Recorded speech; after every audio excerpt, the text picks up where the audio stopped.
కోటగారు అని ఆయన మేము ఆప్యాయంగా పిలుచుకునేవాళ్ళం. నాకు సినిమాల్లోకి వెళ్ళక ముందు నాటకాల నుంచి కూడా బాగా పరిచయం.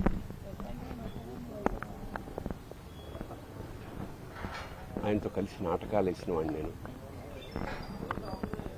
చాలా అంటే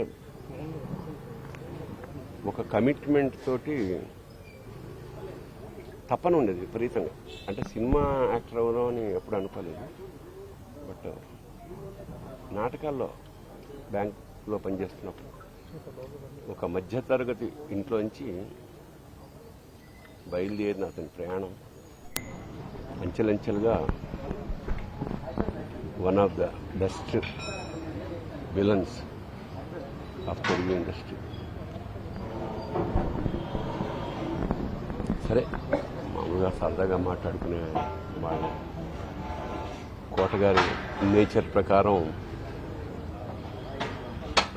మాట కటువుగా ఉండేది.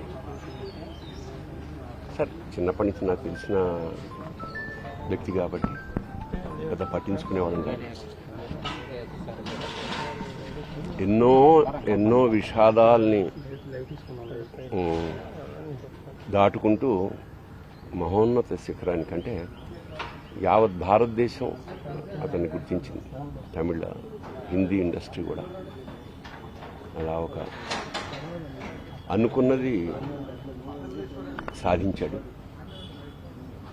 ఇప్పుడే అదే చెప్పుకుంటున్నాం, మా అనుభవాలు. దాదాపు 50 ఏళ్ల సాహచర్యం అది. పైగా కుటుంబం, చిన్నపిల్లలు ఇంటెదురుగుండా ఉండడం వల్ల మాకున్న కుటుంబంతో కూడా చాలా అనుబంధం ఉంది. అలాంటి కోట శ్రీనివాసరావు ఇవాళ వెళ్ళిపోయాడంటే ఒక శూన్యం.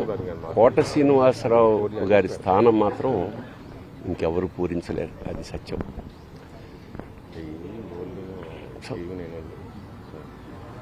ఆయన మనశ్శాంతి, ఆయనకి ఆ పరమేశ్వరుడు ఆ కుటుంబానికి ఆయనకి మనశ్శాంతిని కలిగించాలని మనస్ఫూర్తిగా ప్రార్థిస్తూ, మాకు కూడా కొన్ని వందల వేల అనుభూతుల్ని మిగిల్చిన కోట ఇవాళ కూలిపోయింది.